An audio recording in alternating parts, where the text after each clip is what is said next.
මීට වසර දෙකකට පමණ ඉහතදී අපාතරින් සදහටම ඈත්වන්නට යෙදුණු ඒ හමාස් ඇතුළු ත්‍රස්තවාදී කණ්ඩායම් එකතු වෙලා ඊශ්‍රායල් ජාතිකයන් විශාල ප්‍රමාණයක් මම හිතන්නේ 2000කට වැඩි ප්‍රමාණයක් මේච්ච ලෙස ඝාතනය කළා විශාල අපහසුතාවයන් වලට පත් කළා. ඉතින් ඒකට වසර දෙකක් සම්පූර්ණ වෙලා දැන් දින කීපයකට ගත වෙලා තියෙන්නේ. එක පැත්තකින් ඊශ්‍රායල ගැන අපි කතා කරන්න ඕන ගොඩක්.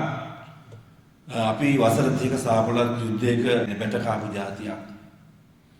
ඒ කාලය තුලදී යුද්ධයේ තියෙන අඳුරු සෙවණැලි අදත් මතක් කරනකොට ඇඟ හිරි වැටෙනවා. ඒ තරම් භයානක යුගයක් අපිට තිබුණේ සමහර වෙලාවෙදී අන්තිම කාලයේදී අම්මයි දරුවෝ තුන්දෙනයි තාත්තයි එකම බස් රථේ රැකියාවලටවත් පාසලකටවත් යන්න තත්ත්වයකටපත් වෙලා තිබුණා. ඒ තරම් භයානකයි. ඒ බැටකාම වෙලාවේදී අපිට ඇත්තටම පැහැදිලිව ශක්තිය දුන්නේ හැම පැත්තෙම ශක්තිය දීලා වැඩ කටයුතු කරපු රාජ්‍යයක් තමයි ඊශ්‍රායල් රජය කියලා කියන්නේ. රට කියලා කියන්නේ. අපේ රටේ ජනතාව අවබෝධ කරගන්නට ඕන දැනටත් අපේ විශාල ප්‍රමාණයක් රැකියාවල් සඳහා ඒ රටට ගිහිල්ලා තියෙනවා.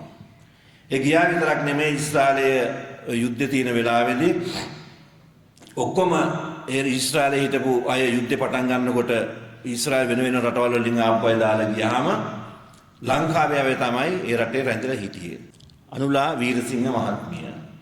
එතුමිය ඇත්තටම අර ඒ එතුමිය බලා ගන්න නෝනම එතුමියට මොකක් වුණත් කමක් නැහැ කියලා ඒ කාන්තාව ඇඳයට හොය හරි මම හිතන්නේ හංගලා එයා එළියට ඇවිල්ලා තියෙනවා. ඒ වෙලාවේ මම හිතන්නේ පහර දීලා තමයි ඔය හමාස්ලා පැනලා පහර දීමෙන් ඒ අම්මා මරණයටපත් වුණා. ඒ මරණයටපත් වුණත් අදත් ඒ අම්මා වෙනුවෙන් අර අපේ මාධ්‍යවේදී මහත්තයා එතුමා කිව්වේ ඇහුවලු ලංකාවේ අයද මේ අනුලා නෝනා බලන්න ඒගොල්ලෝගේ රටේ අයද කියලා ඇහුවයි කියලා.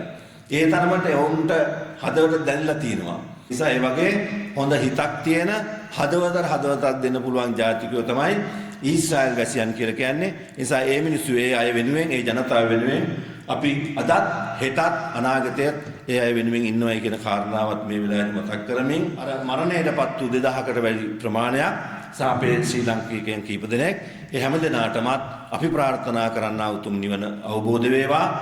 ඔවුන් ප්‍රාර්ථනා කරන්නා වූ සුගතියකට යන්නට මේ කරන්නා උතුම් ආශිර්වාදය හේතු වාසනා වේවායි ප්‍රාර්ථනා කරමින් මගේ අනුශාසනා නිමාරපත් කරනවා. හැම දිනාටම යහපතක්ම වේවා කියලා ප්‍රාර්ථනා කරනවා.